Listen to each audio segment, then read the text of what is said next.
বাংলাদেশের দাওয়াত ছাড়া বাংলাদেশে গিয়ে অনেকটাই বাজিমাত করেছে বর্তমান প্রধানমন্ত্রী জর্জিয়া মেলোনির প্ল্যান। আর এক্ষেত্রে ভূমিকা নিয়েছেন স্বরাষ্ট্রমন্ত্রী। বাংলাদেশে গিয়ে স্বরাষ্ট্রমন্ত্রী যে চুক্তি করেছে সেই চুক্তির বিস্তারিত জানিয়ে দেব এই ভিডিওর মাধ্যমে। আর বাংলাদেশ কি উপকৃত হতে পারে তা আপনাদের মতামতের অপেক্ষায় থাকবো, সম্পূর্ণটা দেখব। সবাইকে অনুরোধ করছি ভিডিওটি শেয়ার করে দিবেন যাতে করে অন্য লোকজনও এই বিষয়ে অবগত হতে পারে। চ্যানেলটি সাবস্ক্রাইব করে ফেসবুক পেজটি লাইক ফলো করে যুক্ত থাকলে নিত্য নতুন আপডেট তথ্য জানতে পারবেন। বাংলাদেশ ইতালির সমঝোতা স্মারক, যা আন্তর্জাতিক গণমাধ্যমগুলোতে একযোগে প্রচারিত হয়েছে। নিয়মিত অভিবাসনের সুযোগ তৈরি ও অনিয়মিত অভিবাসনের মধ্যে একটি সমঝোতা স্মারক MOU সই করেছেন বাংলাদেশ ও ইতালি। মঙ্গলবার 6 মে ঢাকায় প্রবাসী কল্যাণ মন্ত্রণালয়ের সম্মেলন কক্ষে এই সমঝোতা স্মারকটি সই হয়। মাইগ্রেশন অ্যান্ড মোবিলিটি বিষয়ক সমঝোতা বাংলাদেশের পক্ষে প্রবাসী কল্যাণ ও বৈদেশিক কর্মসংস্থান উপদেষ্টা ডক্টর আসিফ নজরুল এবং ইতালির পক্ষে দেশটির স্বরাষ্ট্রমন্ত্রী মাত্তেও পিয়ান্তোসি সই করেন। অনিয়মিত অভিবাসন বন্ধ এবং নিয়মিত অভিবাসনের সুযোগ বাড়ানোর লক্ষ্য নিয়ে ইতালির সঙ্গে প্রথমবারের মতো কোন সমঝোতা স্মারকে সই করল বাংলাদেশ। উপদেষ্টা ডক্টর আসিফ নজরুল বলেছেন, ইতালি সহ ইউরোপীয় দেশগুলোতে নিয়মিত অভিবাসন বাড়ানোর লক্ষ্যে কাজ করছে সরকার। ইতিমধ্যে পর্তুগাল, অস্ট্রিয়া সহ ইউরোপের 6টি দেশের সঙ্গে সমঝোতা স্মারক সই সহ বিভিন্ন উদ্যোগ গ্রহণ করা হয়েছে বলেও তিনি বিষয়টি নিশ্চিত করেন। অনুষ্ঠানে ডক্টর আসিফ নজরুল বলেন, বৈধ পথে অভিবাসন বৃদ্ধি করতেই আমাদের এই উদ্যোগ। যারা ইতালি গমনে ইচ্ছুক তারা যেন নিরাপদে যেতে পারেন এবং সেখানে গিয়ে ভালো পারিশ্রমিক পান, আমরা সেটাই কামনা করি। ইতালি সিজনাল ও নন সিজনাল দুইভাবে লোক নেবে। আমাদের পরিকল্পনা হচ্ছে আমরা জয়েন্ট ওয়ার্কিং গ্রুপ করব, তারা বছরে একবার করে মিটিং করবে।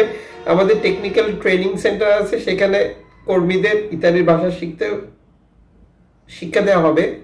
আমরা সেই বিষয়ে কাজ করছি। উপদেষ্টা বলেন, আমাদের এমবেসি ফাইলগুলো যত দ্রুত কার্যকর করা হয়।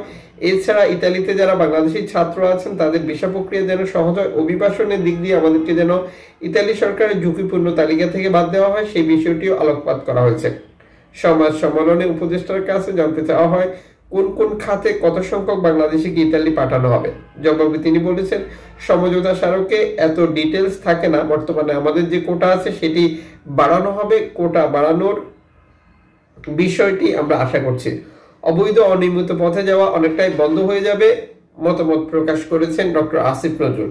এ সময় ইতালি স্বরাষ্ট্রমন্ত্রী মাত্তেও পিয়ান্তোসি বলেন, বাংলাদেশ ইতালি সম্পর্ক দীর্ঘদিনের। আমরা সবসময় শ্রমিকদের নিয়মিত পথে আসার জন্য অনুপ্রাণিত করি। ইতালি সরকার দীর্ঘদিন থেকে এটি নিয়ে কাজ করছে। এই সমঝোতা স্মারকের মাধ্যমে দুই দেশের বন্ধুত্বপূর্ণ সম্পর্ক আরো জোরদার হবে। প্রবাসী কল্যাণ ও বৈদেশিক কর্মসংস্থান মন্ত্রণালয়ের নিয়মিত সচিব ডক্টর নিয়ামতুল্লাহ ভুইয়া ইতালিতে বাংলাদেশিদের কর্মসংস্থানের সুযোগ তৈরি ও সমঝোতা স্মারককে একটি ঐতিহাসিক মাইলফলক হিসেবে উল্লেখ করেন। 5 মে 2 দিনের সফরে ঢাকায় এসে বাংলাদেশের অন্তর্বর্তী সরকার উপদেষ্টা ডক্টর মোহাম্মদ ইউনূসের সঙ্গে সাক্ষাৎ করেন ইতালি স্বরাষ্ট্রমন্ত্রী পিয়ান্তোসি। বৈঠকে নিয়মিত অভিবাসনের সুযোগ তৈরির মধ্য দিয়ে বাংলাদেশ থেকে আরো জনশক্তি নিতে ইতালির আগ্রহের কথা প্রধান উপদেষ্টাকে জানান তিনি।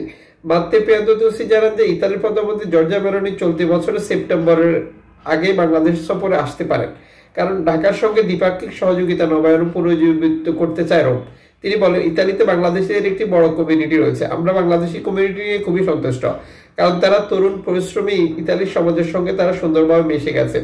ইতালির জন্য বাংলাদেশের এমন নাগরিক আমাদের আরো প্রয়োজন। ইতালি মন্ত্রী বলেন, যে কারণে আমি এখানে এসেছি, যে বিষয়টি আমি বলতে চাই সেটি হলো অনেক বাংলাদেশি বিপজ্জনকভাবে অনিয়মিত পথে ইতালিতে যাওয়ার চেষ্টা করছেন, যা ঝুঁকিপূর্ণ। আমরা চাই তারা নিয়মিত পথে আসুন। প্রধান উপদেষ্টা মোহাম্মদ ইউনূস অনিয়মিত অভিবাসন, মানব পাচার বন্ধে ইতালির সঙ্গে কাজ করতে আগ্রহী, যেটি বাংলাদেশের পক্ষ থেকে বলা হচ্ছে। প্রিয় দর্শক, এই চুক্তি, তাদের বক্তব্য, এই পরিকল্পনার ব্যাপারে আপনার মতামত কি? বর্তমান 50,000+ পাসপোর্ট বিএফএস গ্লোবালে জমা আছে, সেগুলোর ভবিষ্যৎ কি আপনি কি মনে করেন তাও জানাতে পারেন।